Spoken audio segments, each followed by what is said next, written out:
very seldom. Poor fella. Congrats on 9 years, man.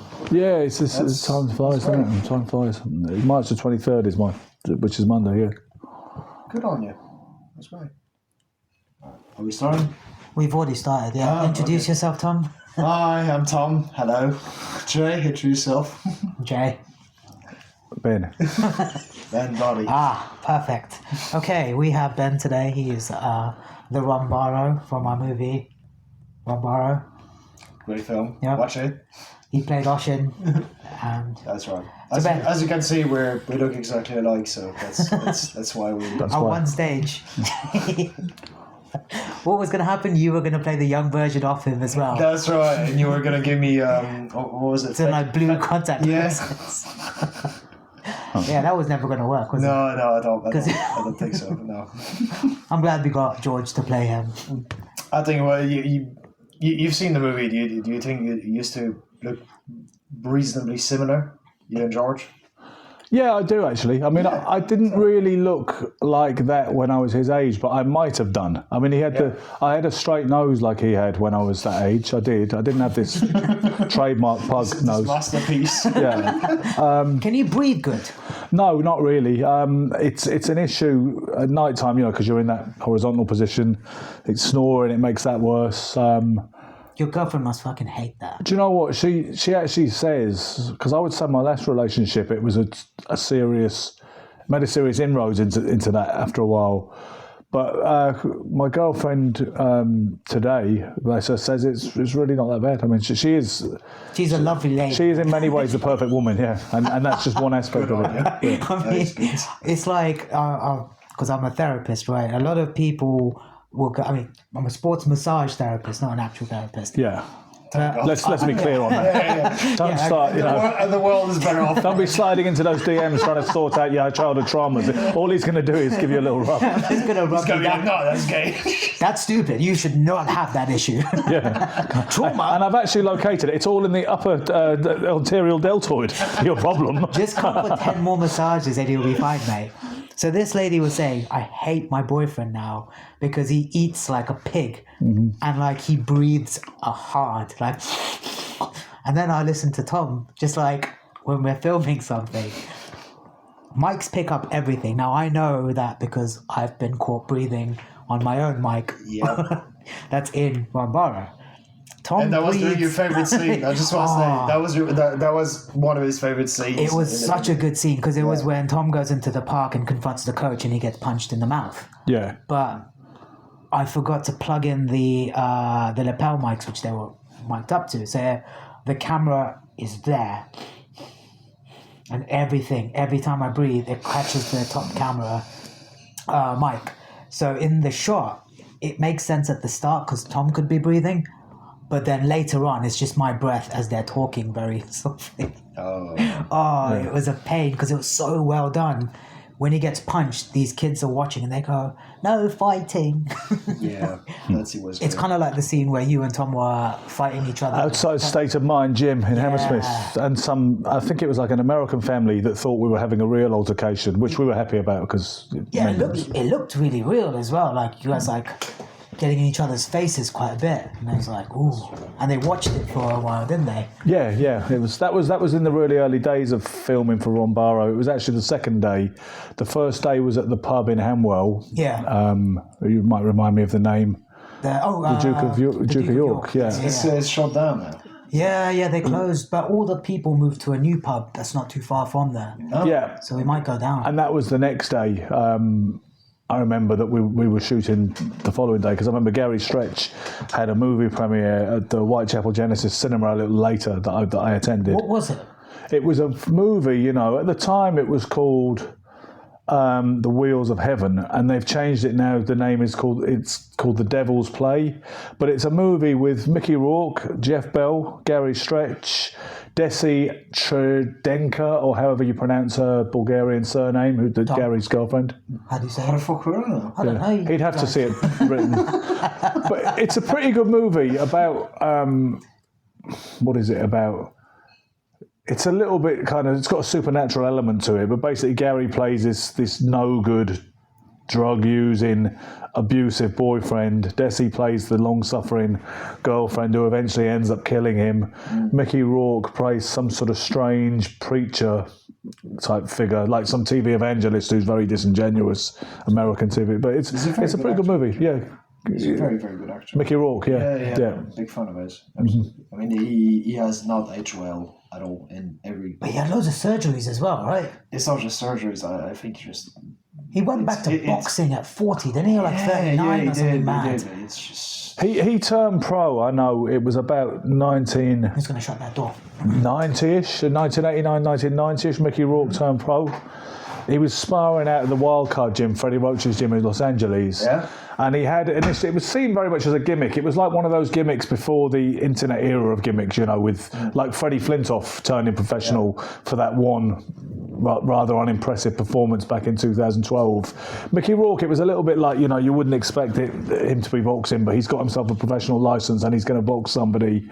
And he didn't look too good. I know he put a few wins together, but some people on the scene tell me they were somewhat disingenuous. You know, the pro game is a little bit hooky sometimes. I mean, that's everywhere, right? Like, I mean, even everything's become... I don't think combat sports has ever been...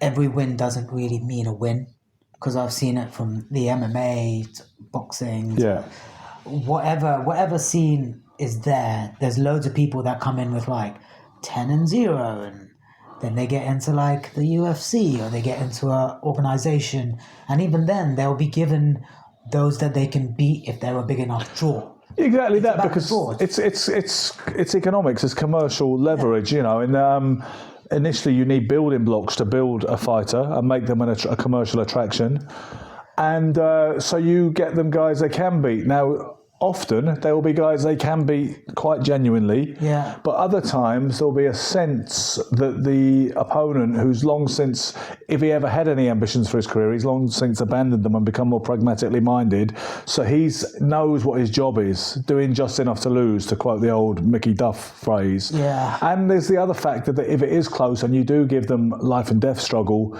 you probably won't get the decision anyway, because the judges are... The bigger commercial animal is favoured. Where are we at with fight sports now? Is it...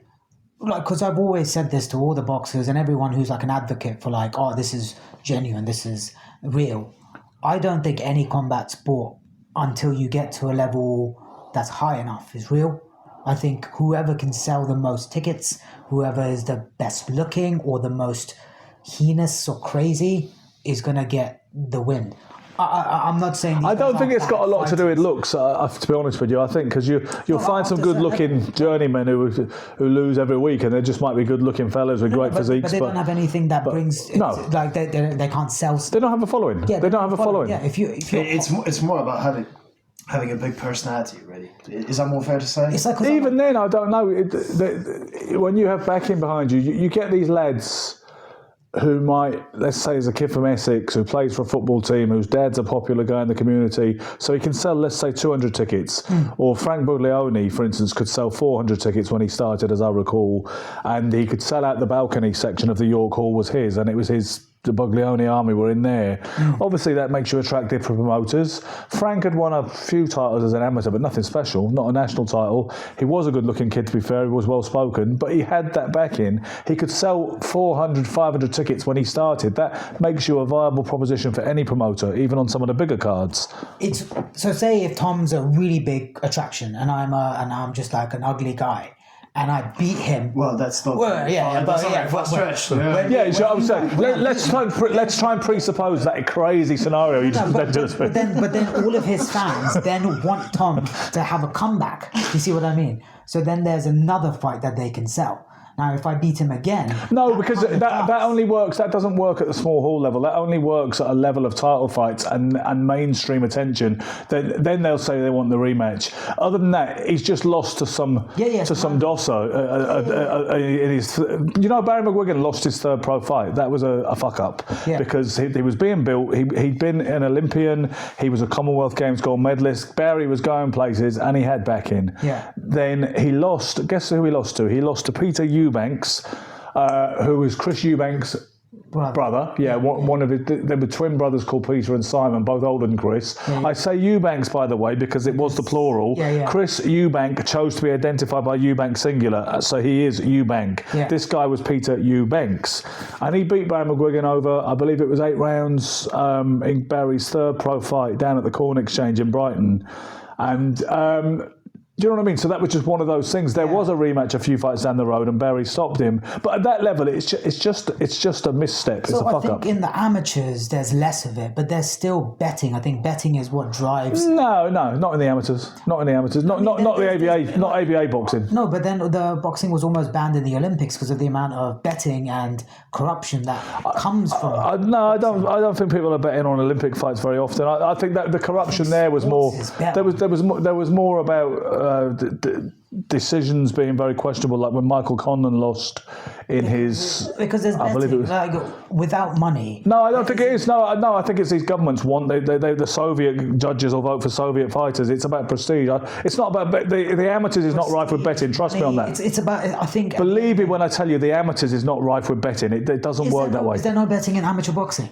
The only way. No. The only way. There's no betting in amateur boxing. But when you boost the box at dinner shows back in the day as a lad, sometimes these men in tuxedos would be betting, and they give you the odd fiver. But that's just that's old 80s smoke-filled hall stuff. But it always, I think, everything. Corruption in amateur boxing is based on the prestige and wanting those medals. It's not about the fact that someone's got a huge bet on Michael Conlon's opponent, so they're going to rob him blind. It's not. That's like the Eurovision Song Contest type bias. But I think in anything that's a contest or competition comes a level of betting. If there is a winner and a loser. Okay, well, you find me some odds on the latest amateur fights then. Find me any odds this year. Find me where you can place a bet on amateur boxing. I could probably do that. I could probably go online and someone somewhere is going to be. You can find anything. I think at some point it is okay to defer to someone who's spent an absolute lifetime obsessed by something. Yeah. And to say, no, honestly, betting on amateur boxing is not a big thing. I'm not saying it never happens. It's not when Roy Jones got robbed in the 1988 Olympic final against Park Si-hun in the light middleweight final, Seoul Olympics 1988. That wasn't about betting. That was just about corruption. And you know what? Because it was obviously he fought a Korean in Korea. Right.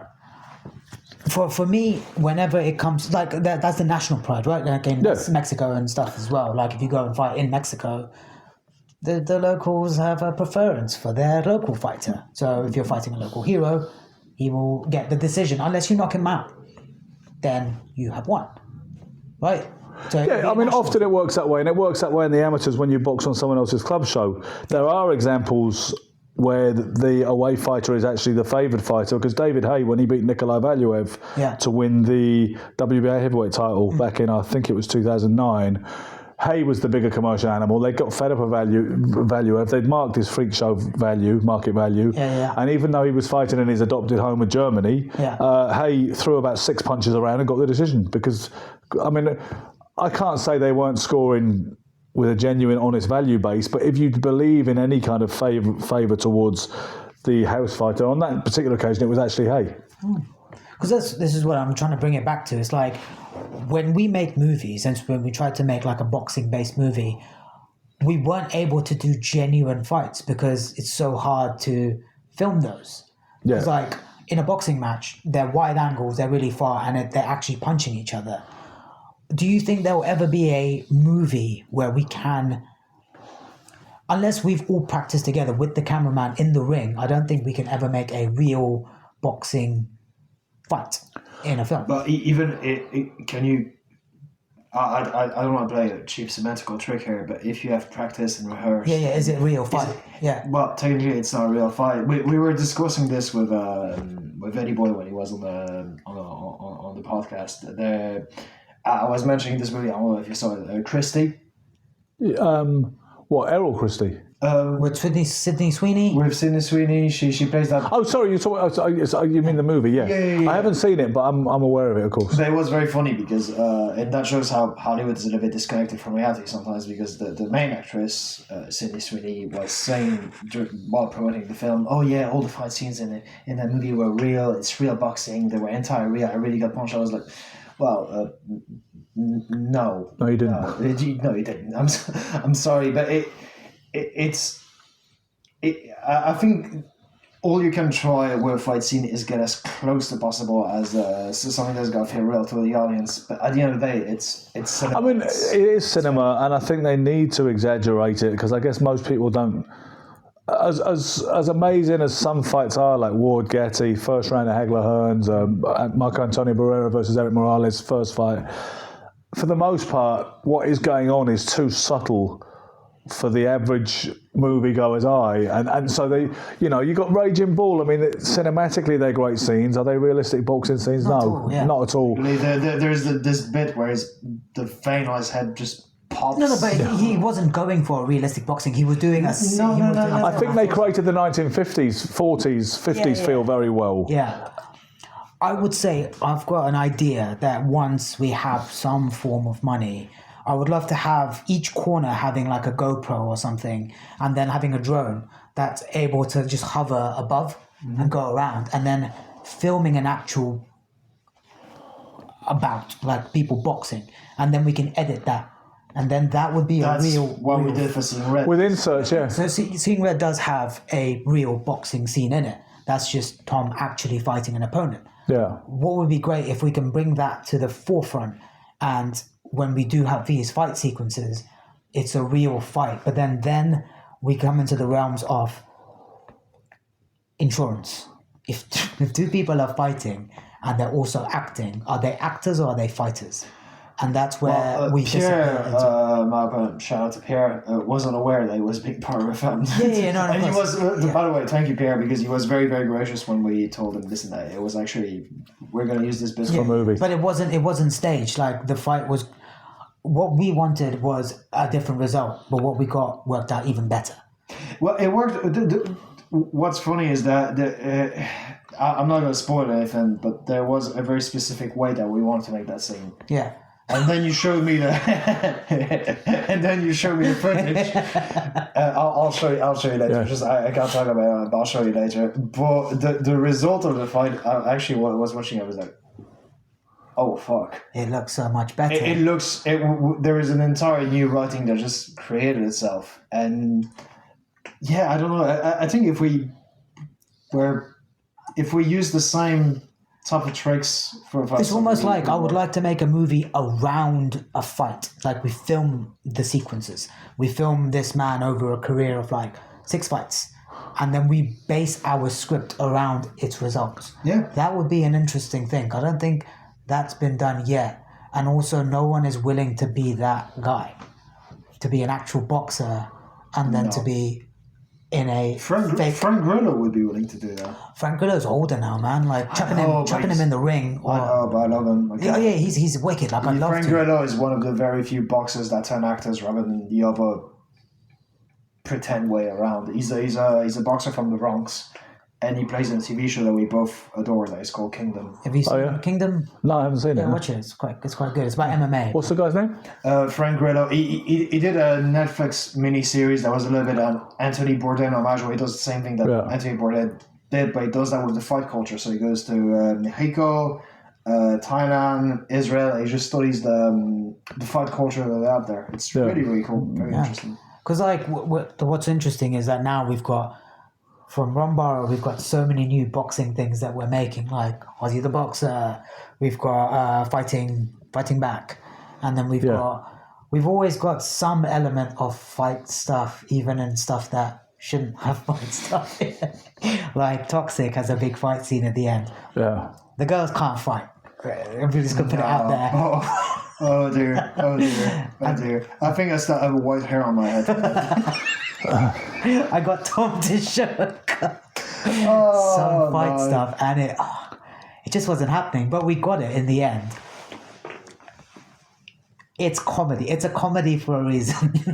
Yeah. That fight scene that you had with Adash, who plays a cash. Yeah. Sorry, we laugh because just the similarity is ridiculous. But that fight scene that you had was really, really cool. I remember you did this Gazelle. There was a headbutt, which is legendary. There was also the Gazelle punch that you did at some point, right? Cool. That just looks so... Gazelle punch, hat off. That was it. It was Gazelle punch, then like you say, hat off, and then the headbutt. And it was a little bit too zealous, but you got it and kept it. Mate, it's the sound. It's the sound it's just head on head, and right after that, Ardash just rose up like an egg, didn't it? But the funny thing is, you didn't know the first thing about headbutts. And I didn't. I was very surprised because I was like, this is a guy that has made his profession a professional out of violence. But no, you're a pure boxer, really. You didn't know the first thing. No, I don't know about headbutts. No, and I was never really. You do now. Yeah, I mean, some fighters are more dirty and sort of cute like that, and it's part of their sort of. It's the darker side of their game that they know how to do elbows and forearms. And your style is always outboxing, right? You're always more of a Leonard style rather than a Mike Tyson style in-fighter. Yeah. Mm-hmm. Yeah, although if you want to get technical, I don't think Mike Tyson was a great infighter. I don't. Really? I think no, because I think that's a big misnomer. Tyson got tied up a lot, especially later on in his career. Tied up by taller guys. A guy like Joe Frazier, you couldn't tie him up. He'd break free and throw. I think short punching, like real phone booth warfare. Joe Frazier was very good at it. Roberto Duran was a master at it. Riddick Bowe was really good at it, actually, for a tall guy. Artur is pretty good at that stuff. Yeah. Who else? Donald Curry was real good at it. Joe Louis was very good at it. I thought Mike was, yes, he was a brutal short puncher, but he was he needed that little bit of room. Mike liked to come in at you with that pivot, with that side to side head movement, with his pivots and his angles. But he wanted a bit of room. He didn't really like to have his head on your chest or vice versa. Right. So I don't think Mike was the greatest of inside fighters. Not really short in fighting. I think he needed a bit of room to wreak his particular brand of havoc while always coming forward. Do you think modern fighting wise is a good infighter? Yeah, good question. Because sometimes people suggest that it's a relative lost art. That to me, like I said, is pretty good at it, I would say. Yeah. He's still a middle range fighter, right? I think most of the time he is, Jay. Yeah, I do. I mean, I'm trying to think of a guy that really likes to campaign, like a Joe Frazier as a blueprint, or Benny Briscoe. But they were really in, like... Who's really good at that Frazier today? was, like, in his chest, like, bomb, bomb. I would say I haven't seen any infighting in modern. Do you know? I mean, Derek Chisora is quite good at it. You know, for a more lowbrow citation of a fighter. We know Derek is kind of a high level. Some people call him a gatekeeper. You know, but Derek knows how to fight inside and to be fluent and keep throwing punches when you're up close. Because So that's it. Derek Chisora was the last infighter in boxing. Do you think? If I had to think, let's go through the divisions quickly then and see if we're missing anybody. Usyk, I don't believe it's particularly his game. So let's go, unless there's any other heavyweights. Caballero, don't know. Any cruiserweights who are good at it? Nobody springs to mind. Light heavyweights, Tom mentioned Beterbiev. That's not Canelo wasn't bad on the inside. Golovkin, pretty good on the inside. I realize he's retired a few years ago. That's what I'm saying. All the older infighters are gone. I don't think infighting exists because we're more of a... Jaron Boots Ennis knows how to fight inside and at long range. Jaron Ennis is pretty good with that. Yeah? Yeah. Terence Crawford could do it too, but once again he's retired. Yeah, true. So nobody springs to mind. But do you know what, Jay? The other thing is, I'm trying to think, when we used to think of who the devastating punches in boxing were, like a Mike Tyson or a Thomas Hearns, or even a Danny Romero or Julian Jackson.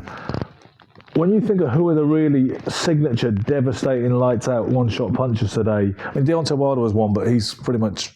He's on the way out. So who are the leading KO artists in boxing now? I don't think there's any poster boys particularly today who are in their prime. There's the what's the Moses guy? What's Moses Itama? Yeah, but I wouldn't say he's not one puncher. He's not one. No, I don't think he's. I mean, he's rated for his abilities in all aspects. The guy who got AJ.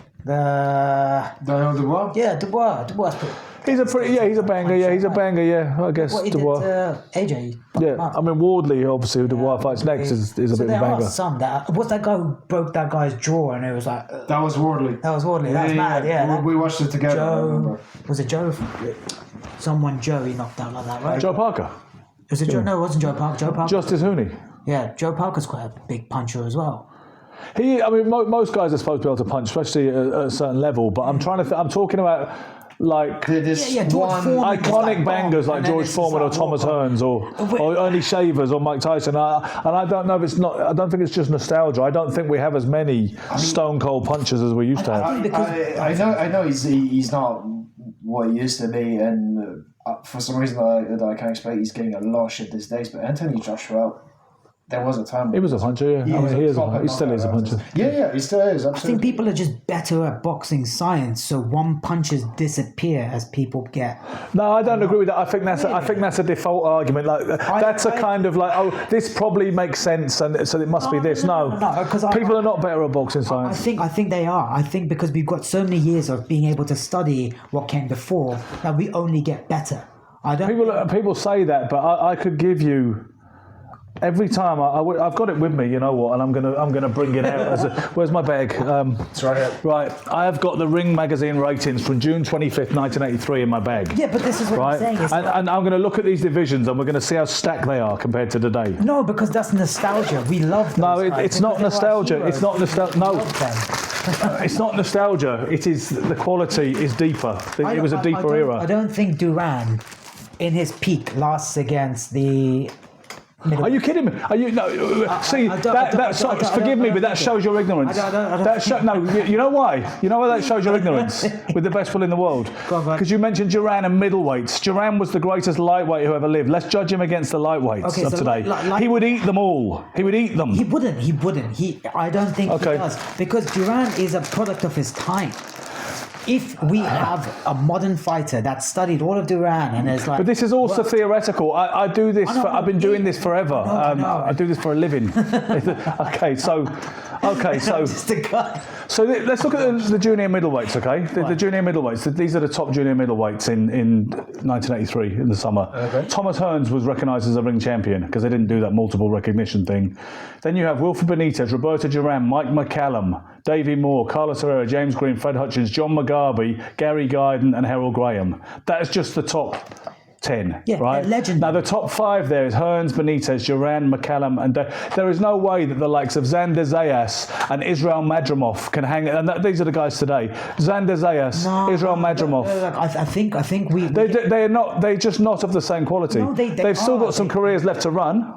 They are. I would say, because we don't watch, because back then there was nothing else distracting us, right? We had a television, we'd watch it, and they were legends because those are the only things we know. Now there's so many distractions. Even if you're fucking amazing, you're not looked at as a legend because not everyone has a collective view of it. It's just words, mate. Honestly, incredible boxing terms. Those guys don't measure up. All you can argue is their legacies are not played out yet. So perhaps they will go on to establish themselves more. So we want to look at the featherweights. Okay. Bear in mind, Nick Ball was recently a featherweight champion. Who did he lose to, by the way? Can you remember the guy's name? No. Okay, cool. The top 10 featherweights, the top 10 featherweights of 1983. Eusebio Pedrosa, ring champion. Juan Laporte, Wilfredo Gomez, Rocky Lockridge, Jose Carba, Azuma Nelson, Ruben Castillo, Johnny De La Rosa, Marcus Villasana, Jackie Beard, Bernard Taylor. Bernard Taylor would beat any of those guys at featherweight today. He would.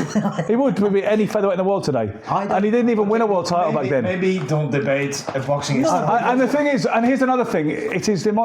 One thing you cannot argue, because it's literally a matter of fact, is it is easier to win a world title today than it was then, and it was easier then marginally than it was in 1950. You cannot have improvement across the board in an industry rather than the sport where the supposed elite level barometer is easier to attain. That's impossible. Progress cannot coexist with that. Okay. Let me have a go. No. I'm going to be the mediator here. You shut the fuck up. So, I actually understand a little bit where you're coming from. It is true that we have access to so much information to study as young bosses there, but you have to give the GOATs the respect. No. I know. There are still fighters who are special. Terence Crawford, Vasyl Lomachenko, That's what I'm saying. Alexander Usyk. They are special guys. They are special. But Usyk doesn't necessarily beat certain heavyweights from the 90s. I think he beats Muhammad Ali. Because he has those many years of studying Muhammad Ali's style. So he would know what's coming. Well, Muhammad Ali in his prime wouldn't know who Usyk is. No, you can't base it on that. You so can, you can only put the fighter against the fighter. So we're saying that Usyk hasn't studied Muhammad Ali. He doesn't know. Well, see, what I would say, here's my take on it. If you want to do hypothetical imaginary matchups, fine. I get the fact that has a barroom appeal and it's a nice conversation. It's fine, yeah. But if you're talking about ranking greatness, I don't take any. I'm not ranking greatness. Ali has the better body of work than Usyk. And that's the end of the debate. I'm not ranking greatness. I'm ranking boxing as a skill. It's got nothing to do with the cultural reference that all these people have. Like, I love Ali, I love Duran, I love all the greats because they're almost like heroes. They're like reading Superman and going like, who can Superman fight? Yeah. Superman fought Ali. That's how relevant Ali was at that time. I'm talking about, it's like acting. Let's take acting. Let's take Charlie Chaplin from where he was.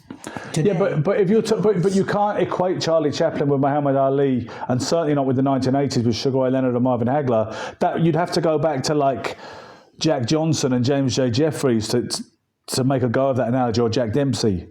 That's what I'm saying. The 20s. Would Jack Dempsey stand heavyweight today? No, we had some evolution, but I think it peaked and troughed around the 80s and 90s. You think the 80s is the peak of boxing? Yeah, it was, and I can prove it in a court of law because it was the depth of it. I've only done 2 divisions there. The depth of it was deeper. That is undeniable. The top 5 welterweights in the world in 1979 piss all over the top 5 welterweights today. It's not even close. Do you think we can actually reach a point in the future where there would be a new...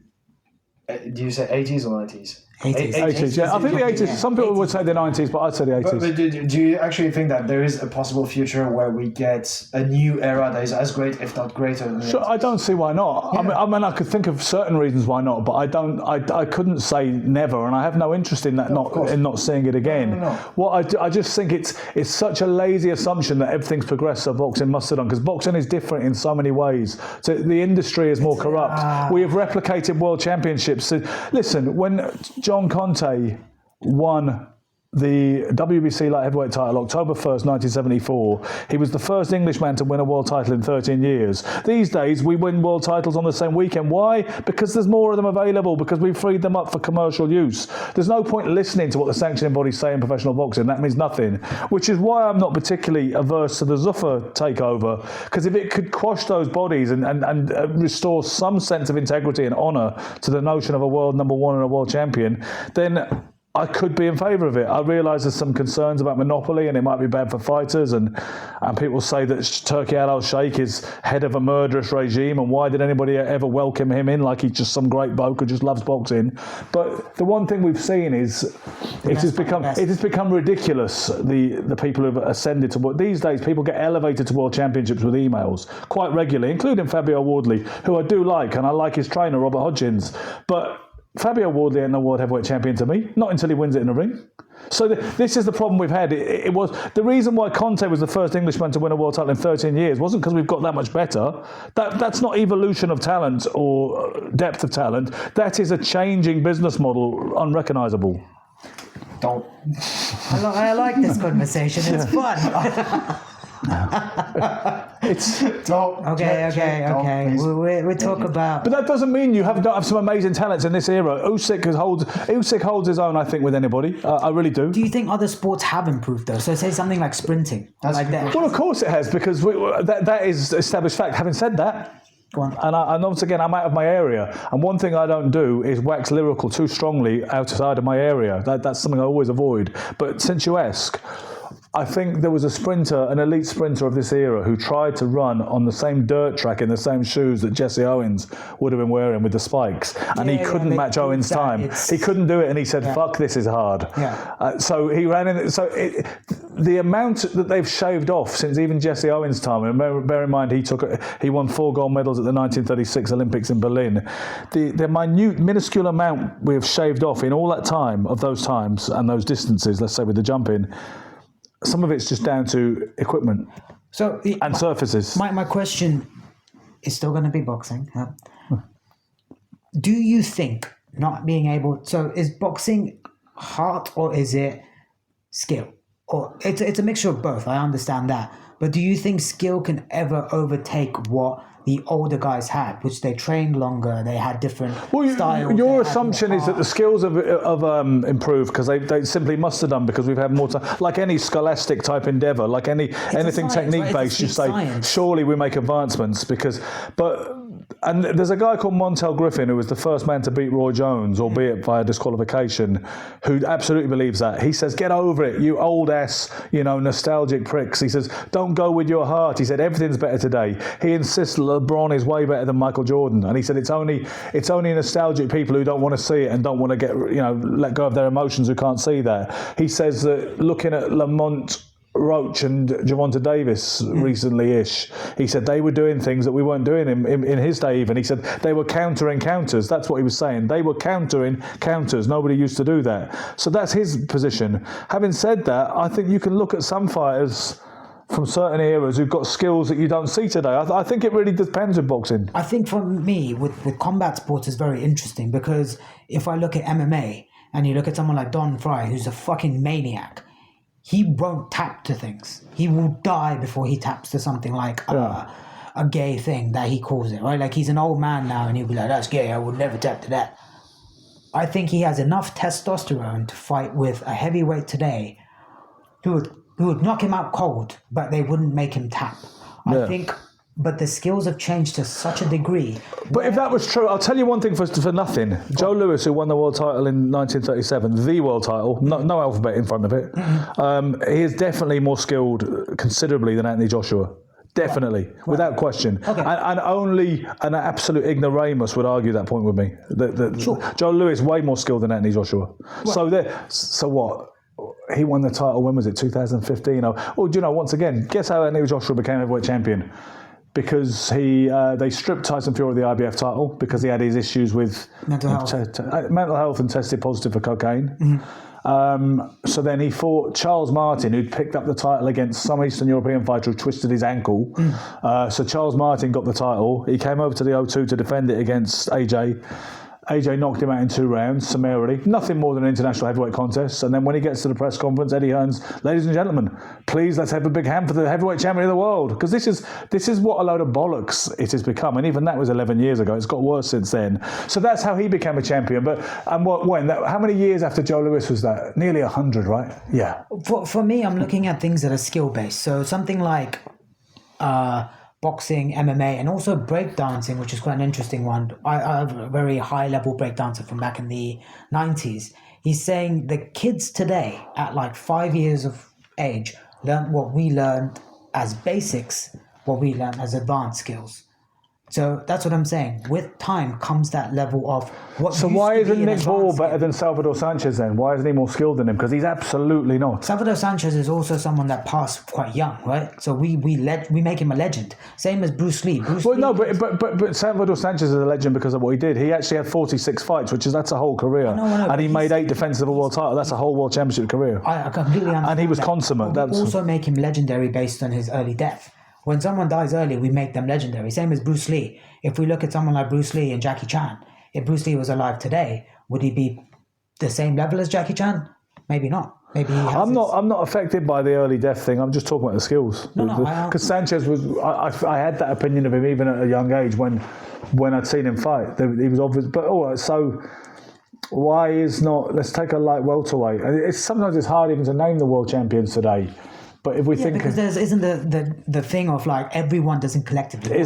We don't have a collective viewership of world champions because we don't watch it in that same way. But there's no denying that Salvador Sanchez, whether he died early or not, was more skilled than Nick Ball. He's amazing. He's so really good. So we haven't seen that progress, have we? It's got to be. It's more individualistic, clearly. Yeah, I guess so. Otherwise, because in the athletics, Mexican. in athletics, it is more of a default progress, right? Yeah. It's established and there's a bar. With boxing, I just think it's so much more variable. People try to make the argument, and they usually they have to use other sports or other areas of culture to prove it. They can't prove it just with boxing because you open up the old Ring magazine and say shut up. It's the same with all combat sports. Combat sports is really hard to deem if we've improved because I think judo went backwards because a lot of skills got taken away. You can't wrestle now in judo. You can't grab the pants or whatever. with boxing, things change. With MMA, things change. Like in the days of Don Fry, you could fucking punch people in the dick. I think when it comes to stuff like arts, it's a little bit easier to debate the progression and the quality difference between a certain time period and another. When it comes to sport, I think it's a little bit more intricate. I think art's also really interpretive for like how we nostalgia bait ourselves, right? It sort of depends. So I'm gonna say this as someone who has studied acting, where a lot of people consider Marlon Brando as the greatest actor ever. I say no. He is the reason why we have so many great actors, and we should give him credit for that because he paved the way for so many young actors. But his method, which is not something I'm a particularly big fan of,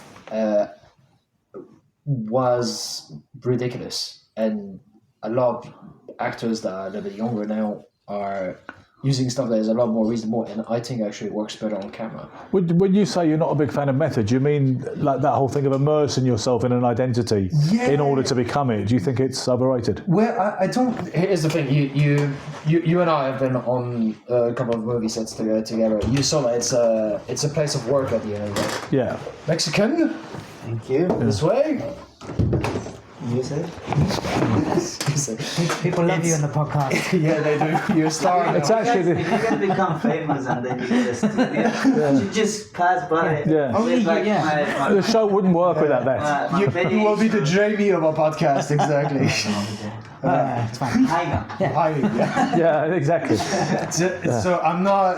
It's a place of work. A movie set. Even if it's independent stuff like we do, and in a place of work, you should act like a decent human being. Be respectful and stuff like that. So when we were doing Seeing Red, if I was being Cormac all the time, I would be insufferable. Yeah. I would be horrible. It was. That is not true. I wasn't. Fuck you. No, same. What if you were Trying to be Rowan all the time. Yeah, you're just a drunk, vitriolic, constant. In between scenes, but like Trish, shut up. Exactly. You see what Sorry, I was just getting into the whole. I was just getting. No, That's what I would have done That's if what you'd have said character that. was. Yeah. But it's also pretentious.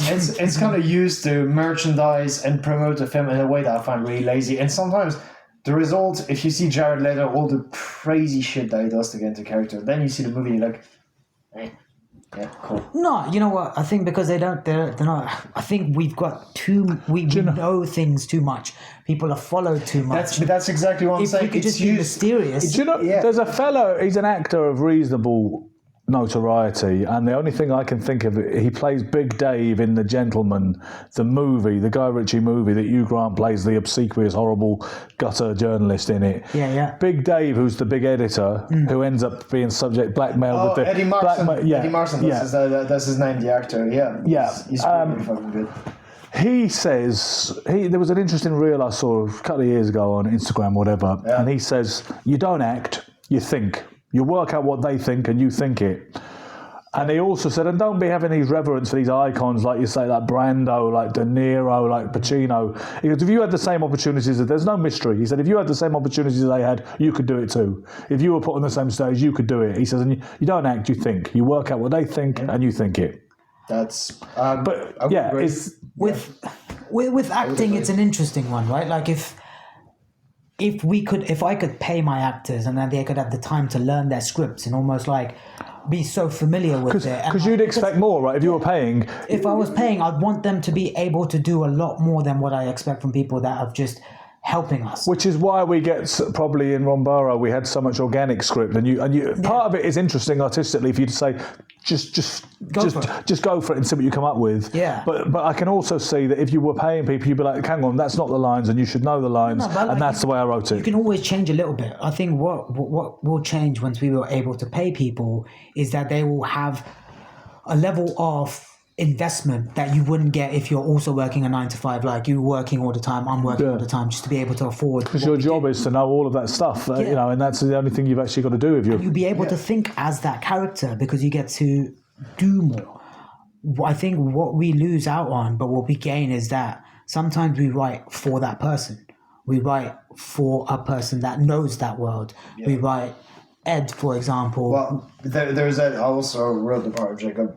pretty much on you. Yeah. To be fair, I was kind of like, okay, we've put you in a situation when you were playing Rowan, which I suppose you were sort of kind of indirectly playing an old version of yourself, right? Yeah, I guess so. Yeah. Sort of, very hyperbolically, of course.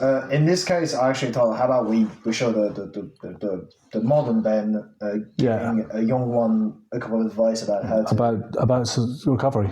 recovery and stuff, and yeah, but you say it's about thinking like the character and stuff. That's actually where I disagree. Based on my training, it's actually just about understanding a scene.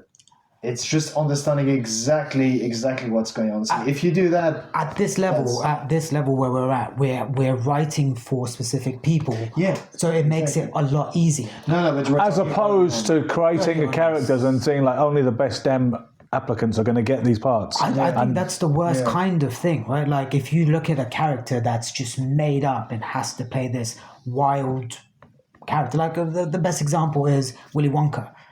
The way Gene Wilder plays it as just an eccentric dude, while Johnny Depp plays it weird and it doesn't work, and then Timothée Chalamet plays it weird and it just doesn't work. Yeah, but Timothée Chalamet is a shit actor, so it's not. And like you're not a massive fan, but it's like it's always better if we make our characters human and they play it as humans and not. Only person that can pull that shit off is Jim Carrey in my eyes. Well, it's all about what you. So and Nicolas Cage. And Nick Cage, the greatest of all time. The greatest. If you look at Anthony Hopkins, he played Hannibal Lecter in a way that he's a character that is extremely charming, very vicious. He controls every situation that he's in, right? But he's very human. Yeah. Then there was Mads Mikkelsen that played him in a brilliant TV show that's called Hannibal. And he was like, well, I need to make this mine. So what he decided is that he was playing Hannibal like he was the devil, basically. Brilliant. And you look at these two, you're like, that's not the same person. Yeah. At all. But that's what I'm saying. It's like it's very rare for a character to be crazy and come across genuine, except those two. Did you see Alter Nights, in which De Niro plays two characters? Oh no, I haven't seen this one. When's it out? It's quite old. You know what? I know it was out around the Ron Barrow time because I went to the cinema wearing that Ron Barrow coat. I don't know why. I went on my own to watch Alter Nights at my local cinema at South Woodford, and I thought I'm going to rock the Ron Barrow coat as I go to see this De Niro gangster movie. Nice. Yeah. Was it good? It was pretty good. I mean, it's one of those films I think I'd like to give another watch, which I will watch. I've watched Casino a few times. I've watched Goodfellas sevele times. Yeah, Goodfellas is fucking amazing. It's one of those. But De Niro plays two different gangster figures in it, which is quite interesting. A different, which I suppose is a bit like Tom Hardy plays both Crays, right? Yeah. What do you think of that film? Legend.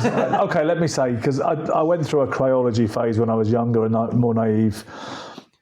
A fascination with all that kind of gangland culture, especially in London. And I think the timeline is much better than the Peter Medak films starring the Kemp twins from Spandau Ballet. Okay. I don't think that's a bad movie, the first one by Peter Medak. When was that made? 1989, I believe. The timeline is much more realistic. Like it's somebody has done more homework or wanted to be more faithful to what actually happened. I suspect they used John Pearson's book, The Profession of Violence, which is the go-to book on the Krays.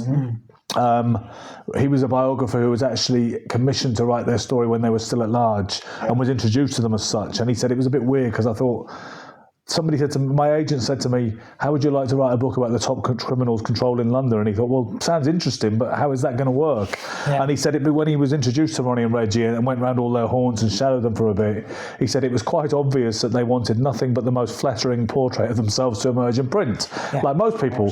He said, and the thing that worked out for him was they got nicked shortly after that and weighed off for 30 years apiece. And he thought, so now I can do, because he said quite what I would have done or where it would have gone, I don't know, had they not been banged up, So I think that when you read that book and other books about the Krays and you learn some of the things that happened, including the Lord Boothby scandal of 1965, when the relationship between Ronnie and a leading Tory peer. And the allegations of rent boy kind of covens and all this kind of thing. The person who wrote the script for Legend obviously wanted to include all of that and and make the point that the Cornell and McVitie murders didn't happen on the same night as it's almost portrayed in the other film. They were 18 months apart. So that's good. I think Tom Hardy does a great job, and I didn't realise how brilliant he was until Mobland, by the way. That's when I really fell for his acting and thought, I get why people are so obsessed with Tom Hardy now, male and female. But I think the portrayal of Ronnie, for me, is a bit over the top and a bit wooden. I think the Reggie is really good. The Ronnie one, I don't care, even if people like Freddie Foreman said, oh, it was made hair stand up on the back of my neck, it was like being taken back in time. I wonder if there's a degree of flattery for the media in that, because if you look at Ronnie Craig, there's only a tiny bit of footage of the Craigs when they're on a show, when they've just been acquitted from a demanding money with menaces in 1965 from a club owner in Soho. And Ronnie talks, and they said, how do you feel about Clubland in London, Ron? And he goes, well, I think most clubs are very respectable, you know. I don't think there's any trouble in them at all. Except occasionally. That's what he sounded like. Yeah. He didn't sound like, I prefer boys, you say. So, what are you going to do with that? Bring me a cake, sing me a song, watch me while I blow a fucking candle. That wasn't the Ronnie Cray I'm aware of, based on the very slither of footage I've seen. So I thought that was a bit hammed up. What he portrays in public and what he does. But it's like Jack O'Connell in SAS Rogue Heroes plays Paddy Mayne, and he plays like a drunk, horrible Irishman that just fights all the time, drinks all the time. Paddy Mayne was not like that. But he's so cool in the show. I know, we love him. I know. But there's entertainment and there's reality. Exactly. I'm not saying I don't enjoy his performance, because he's really fucking entertaining to watch. But at the same time, I mean, that's a good... being of Irish roots, I'm like, that's not fucking Paddy Mayne. I get your point about there's a line between entertainment and reality, though, because sometimes my desire all the time for authenticity in things that I feel remotely attached to, stories that I'm attached to, it can ruin the enjoyment that people who are less attached to it can get, because they can just be like, I enjoyed that, and they call it suspension of disbelief, I think. Yeah. It's like reading a book and then watching that book being made into a TV show that you hate. But then watching someone else that's not read that book love it, you go, fuck, I wish I could like it in that way. And books, great books, the film is seldom as good as a book. Yeah. I mean, Clockwork Orange, I think, was pretty close. So you look at Clockwork Orange, the book, written by Anthony Burgess, I think is a great work of literature for many reasons. And that film by Stanley Kubrick is a wonderful piece of cinema as well. Even though they're subtly different in terms of what they actually meant, because in the movie they lose a last scene. Yeah. The last chapter in the book is he actually grows out of his delinquent tendencies, and he's and he says, I don't get it, I just don't feel like going out and raping and pillaging anymore. And a lot of the music I'm listening to lately is a bit more piano and voice as well, not so much noisy guitars. They filmed that, but the audience goes, shit, they don't like it. That a lot of things that we think should come out because we read the books, when a test audience watches it, they might not be people who've read the book and attached to it. No, but so they go. Oh no, it's not just that. It's also movies and books, two completely different mediums. Yes, of course. For me, there's always, if you really want to enjoy a movie, what's the term that you used early on when you say that suspension expectations? Suspension of disbelief. Yeah. Suspension of disbelief. I didn't know that term. That's good to know. But it's true that the worst thing you can do when you watch a movie is base your enjoyment of it on the expectations that you have of it. And I was rewatching the Harry Potter movies with my sister not very long ago, and she was like, but it's shit in the book. I'm like, in the book, there is a moment where Hermione helps little elves. Nobody fucking cares about that. We don't want to see that in the movie. This is where we're coming to, right? Like, now that we make films because we're filmmakers, we look at stuff so critically. We go, oh, look at that camera shake. Oh, look at that. And it's like, oh, look at the angles. No one gives a fuck. No. Everyone, I think if we watched, because I miss when I didn't make films sometimes. Because watching something that I loved and going, Yeah, you said that on the podcast with John Finney, actually. It's true. I still enjoy films. I think some ways you can enjoy things more having a more critical eye, in other ways definitely not, like you said. I mean, I remember, I don't want to drag the conversation back to boxing because I'm quite enjoying the detour from boxing, but Muhammad Ali, there was a film called The Greatest, which was based on Muhammad Ali's autobiography of the same name in 79, 80 it came out. I never watched it.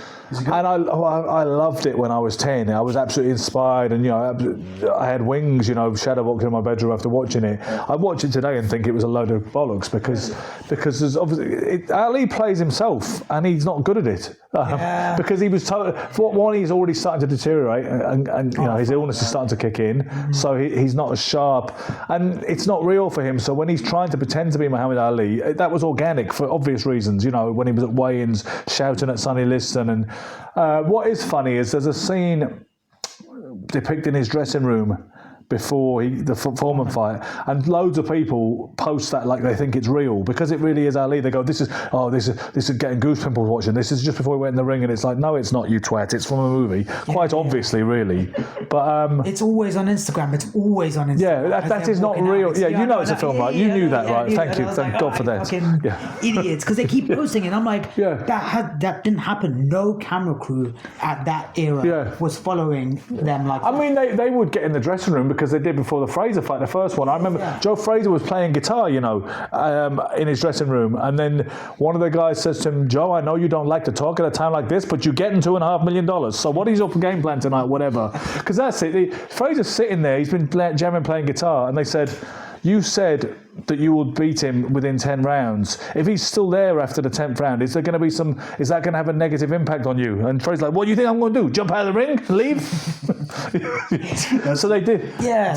I actually have a question for you about the whole movie versus reality versus expectations and stuff like that. As an actor on Ron Barrow, because Toxic and Seeing Red haven't come out yet, was there a scene that you shot where you were like, oh, I don't think this is going to look very good, and then you actually saw it and you were like, this is so much better than I expected? Let me think about that. Both sides of the equation, as an actor and then being in the audience. Let me think about that. Do you know what? The first thing that impressed me and made me thought this is cool and I'm glad I'm in it was the teaser that Jay put out where it starts and they're all shouting, come on, Dad, kill him, Dad. And with that bit of cool music from whatever indie band we gave us a song for free. And it is a good song, by the way. It really works for that teaser. Yeah. I remember when I saw that, because I was there obviously that day we were filming those fight scenes and I wasn't sure how they were going to look. And when I saw that, I thought, this looks like a movie that I'm not in. And I'll be like, oh, this looks interesting. I wonder what that is. It was the crowd in that little hollow where we staged off most of our fights. Because from far, that looked great. Fight looks so weird, right? Yeah. It looks so weird, but from close... Seeing those all huddled together, kill him, Dad, come on, Dad. I thought, that you've got me. So that was the one. Although I wasn't specifically in that particular bit, it was seeing the crowd as it panned around. I thought, this looks real. But it's funny when you see something from far and you're like, this is going to look so fucking dumb. And then you actually see it. I also thought our final fight scene, I know we had to do it again because you didn't like what you first had, and I could see that. I thought, getting 10 kilos. when I was spitting blood and coughing because of the body shots, I thought that looked pretty real. And there seemed to be something real when I said, you're a good boy, Oshin. And I'll tell you something, you're better than I ever was. There's a light in my eyes and it looks pretty genuine to me. Like I'm actually, because it could have looked wooden as fuck and it didn't. That kind of worked. To be honest, I actually, because I don't see myself as an actor, but I thought, when I looked at that, I've done bits before, but that's the first time I've ever looked at something and thought, you did all right there, that wasn't bad. And you had a lot of... I was either the lead role or else I was co-lead role with whoever else is identified as the lead, which could have been, I guess. My favourite was when you were with your grandkid. You genuinely look like a fucked up dude that is like really good with bit of tenderness. But you hate your son, and it's so funny to watch that shift where you go from playing Rowan looking at him and then being like, all right, kid, just being Ben. Like Ben would be like you were just taking like a class. And there is a shot where you can see me in the background just drinking a beer and watching that with a smile, the kid punching your stomach and you laughing out, and just that one shot, I was just like, wow. Yeah, it's a really nice bit of humanity, moment. It's good. Because for all of the mistakes of Ron Barrow, I think we got some really good things that we took from it and we can bring to other films. Because it's our first, and I think watching it backward, because me and Tom we started it, and just to see the wild pacing is crazy. So like one thing I saw when Tom edited Seeing Red, he had such better pacing for it. There were bits where he could breathe. With one bar, I was like, next. And it was like, holy fuck. I was exhausted by that. I think you learn by getting your hands dirty, don't you? And when people said, so what are you doing with that film then? I said, well, we're not. I said, we had a bit of a run for it. We had two screenings. And then it went on YouTube because it was a training run. It was like a sparring session. We're still training. We're still coming to a stage where we make stuff to learn.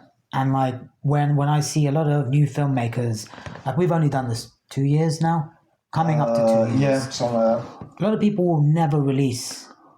No, and the fact, and this what I really like is having fallen into this little collective of people who make movies for the right for passion and because it's the sort of thing you'd expect to be involved in when you're about 19 and when before you had to grow up and get serious. Whereas I like the fact that I fall into this clique now and that we're just doing it. We're doing it in our 30s. Fully grown men trying to balance life with making because it really is for art's sake, isn't it? It really is art for art's sake, and then who knows? I don't know. Because like you've been in some with Michael Spinks, that movie looks fucking epic. Like all the big fight scenes and stuff that you were involved in. Oh, Michael Watson, you mean? Sorry, Michael Watson. Yeah. That movie looks fucking huge. The Force, the Michael Watson story. It was a big production. Yeah. Hopefully, it will be coming out. Well, it'll be released at some point this year. Oh, sweet! Look You're forward going to take us, right? Your friends. Yeah, the premiere will be happening. That'll be good. Yeah, because. Yeah, I'm not sure. I mean, I know I'm in certain scenes. I managed to get a bit of dough for that movie, which I didn't expect because I know a lot of the extras weren't paid. So what he said was, I want that nose in my film. Nice. So I was brought up front for some of the scenes. And I said, does that mean I was featured? Does that mean I was upgraded? And he sort of said, well, you know, okay. I think you said the same thing about him when you met for the first time. You were like, Tom, he has a nose. Father Rowan. Okay, what's he like? He's got a nose, Tom. And he sent me the picture. I was like, that's a British Merle Dixon from The Walking Dead.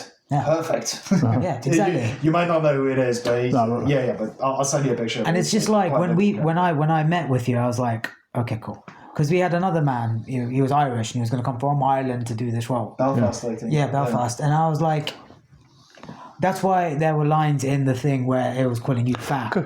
And I was like, because the guy was quite large, but it kind of made sense to him gaining loads of weight. When she says, you fat, useless piece of shit, Yeah. I figured that's just you just saying that just to, you know. Piss you off. Yeah, exactly. And succeeded. And she paid the price. You know, that scene, if you see that scene was like, it's not acting, he's reacting like this. I'm not fat. No one calls him fat.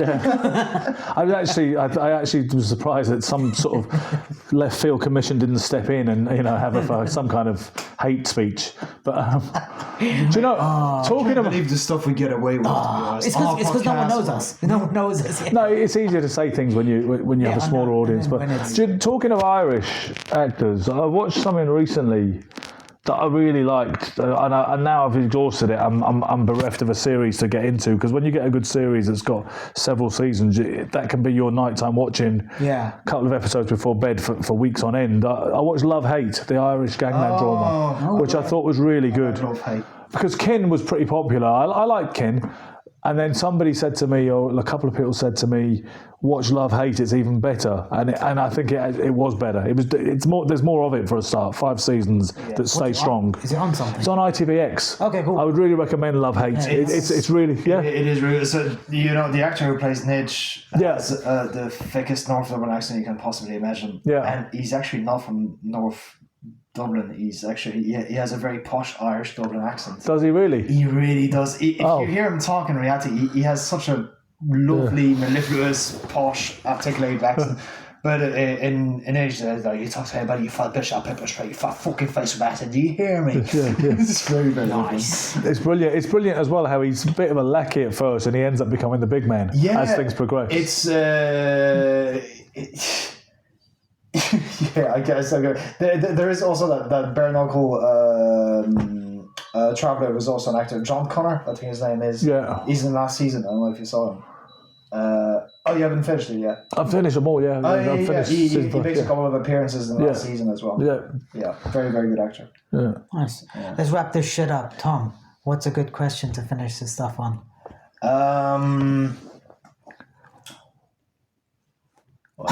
Shut up.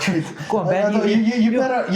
You were a guest on our show. Tell us a question. A good question to ask me. Yeah. Yeah, like a last question to finish this fabulous podcast on. Well, if you have one, you can also. Okay.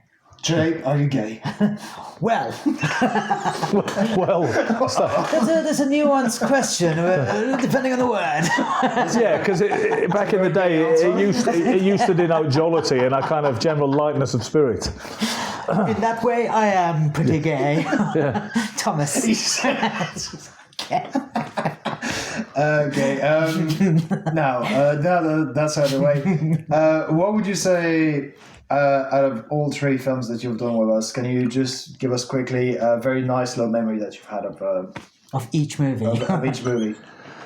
Yeah, okay. Let me think. I mean, I've got lots of great memories of Ron Barrow. To be honest, probably my favourite day was the first day because I literally got together with my girlfriend the night before, after I'd met her in 2017, had a massive crush for ages, etc., etc. Then we got in touch again after a few years of not being in contact, having never been an item, but mutual thing was harboured. And then I went out the Friday night, and it finally became sort of official. It was about like date 3 after, having a re-established contact. So I was really on a high and full of the joys of spring. It was, because what was it? It was, I think it was February the 21st. So February 22nd was our first day of filming at the Duke of York in Hanwell. And I was just on such a high. Then we started doing the thing, and we had the scene, the headbutt scene, and you think you can take me, you fucking vultures, take the crown off my fucking head. And everything seemed to be going well. And I was just thinking about, life is not too bad. Yeah, new love, finally requited. So that was an amazing day, the first day of filming particularly, and thereafter it was fun. You were on fire that day. That day I was really good because Tom almost broke his back because the mattresses were so thin. No, yeah. Because as you get thrown by Adash. So Adash throws me on, and Jay's like, okay, he throws you on, and just let us know if we need a second charge. And Ash throws me, I'm like, Jay, yeah, we don't need a second mattress. We had the most moldy mattresses. Yeah, I think I still have a rash on my back because of that. Okay, now Toxic. I know Toxic and Seeing Red. You haven't. With Toxic, I mean, there's only really one memory, which was the day that I was filming, that was on set, and that was kind of cool because it was in a palatial residence in Richmond, which is my dad's old stomping ground, so it's always nostalgic for me. I thought that was fun just because it was something different. There was a scene with Frankie, and she wore something that just pushed her breasts right up to her neck. Yeah, exactly that. And I was like, now cry. She's like, I don't know how to cry. So we took a dropper and we just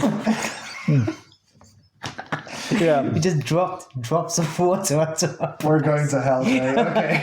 So and as far as the best movie we've made so far was just Seeing Red, masterpiece, because it was written by a genius.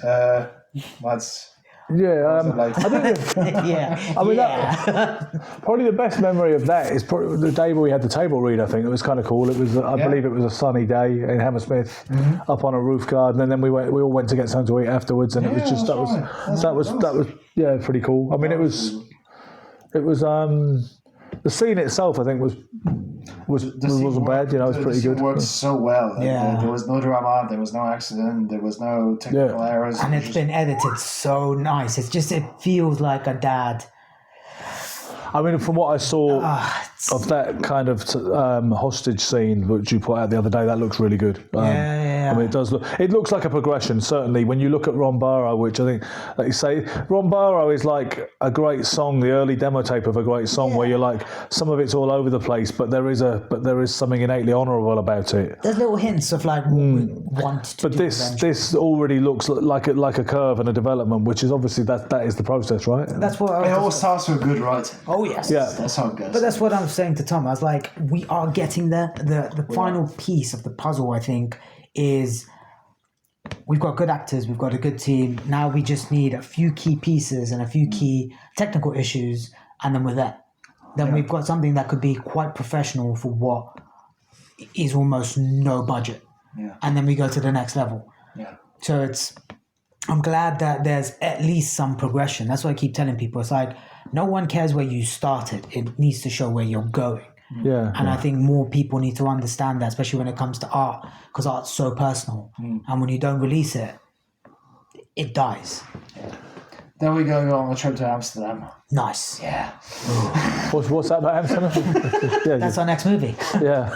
But do you know, because Amsterdam, I really don't. In red. I don't much care for Amsterdam. I must admit, I went there twice. I was there in 1993, busking with my ex-wife, although we weren't married at the time, but we would get married a bit later. And I remember I was actually quite a miserable time in some ways because I've never been into marijuana or hashish, so. The thing that made it paradise for a lot of people, the first thing that was not really of any appeal to me. What about the prostitutes? Once again, The sex workers? well, I also found that rather, that red light district. I mean, I think there is something lurid about it. Let's be honest, there is something very lurid about it, and even never really appealed to me. But there was the busking action was centred around Rembrandtplein or Leidseplein, and you queued up all day. Mostly guitar players and singers, obviously with acoustic guitars, but there were some saxophonists. There were a couple of street clowns and mime artists and things like that. You were busking? There was some juggling. Yeah, What was the act? Guitar and singing with my ex-wife as well singing. We both sang. We were. You sing? Yeah, I mean, did I never speak about this aspect? No, it was strange. Yeah. When I stopped boxing initially, I decided I was going to be a rock star instead, and I've learned to play guitar and to write songs and sing to an extent. I'll play you something I wrote when we get off camera, if you like. But when I was 22, when I was in Amsterdam first, 22, 23. Me and my ex-wife Emma, we went to Paris initially and played on the subways there, the metro.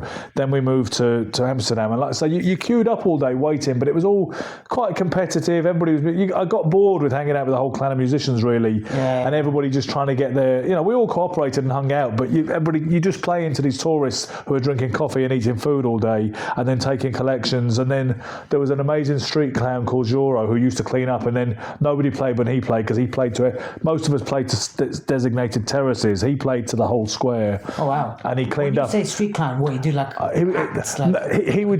he would create problems in the street in an amusing way. Oh. He would nick somebody's cone of chips, of which there was a chip place nearby, so there was always someone. He'd either take a chip uninvited, or he'd take the whole cone, climb up on a tram. All the tram drivers knew him, and then he'd be hanging upside down, offering the train driver chips. Oh. And obviously people are falling about, or just stupid things like someone walks past and he just pulls the trousers slightly so the tracksuit bottoms are slightly hooked down, and they look round and he's hiding behind a bus stop, but everybody's watching, and a few people attacked him obviously because they're like, why is everybody laughing at me and who is this? It's kind of like Balls of Steel, that show. It was very Balls of Steel, which was a great show, by the way, with many great regulars on it. Because like that's I think I miss shows like that, but now I think the pranksters are a bit stupid. They're gonna get killed. Yeah, and it's not a prank. It's just. I mean, you think it'd be more popular today in this internet era. Someone like that could have been massive on Instagram as well. But I didn't much enjoy Amsterdam. That was my point when I was there. And I went back there in 1999 with a different girlfriend in tow. And still didn't really enjoy it. There was something talk about prostitution. It felt a bit prostituting, and I thought I don't really want to be playing these same songs all day to people. That's why we have to take Jay there so we can finally make a man out of him. That's true. It's starting to get bad. Yeah, we're worried for him now. I don't know what to do. He's like in a constant state of hitting puberty. Like it's terrible. Right? We have to do something. Sometimes you just have to bite the bullet and go to Amsterdam and look at the windows and be like, that would be a good movie along the lines of 40-Year-Old Virgin type plot, where you say, Hobbit goes to Amsterdam. And we say, we've got to get this guy laid. And then we go, but a typically unlikely stream of events is the pimp. And he's just so picky. He's like, no, there you go. No, I don't. All right, let's go. Let's try this one. We still haven't tried the one down there at number 17. No. I want to see all of them before I make my decision. Okay. Sorry, love. All right, we'll pay you a deposit. That could be a funny movie. Amsterdam. He's coming back. Yeah. But keep your eyes peeled, folks. The Hobbit in Amsterdam. Coming 2026. I realised you were trying to wrap it up, which I wasn't exactly lending towards. But and then that's it. And see you later. See you later. Bye. There we go. Lovely. No one gives the finger. No one gives the finger. I know, it's really annoying. No, that's it. That's the stuff.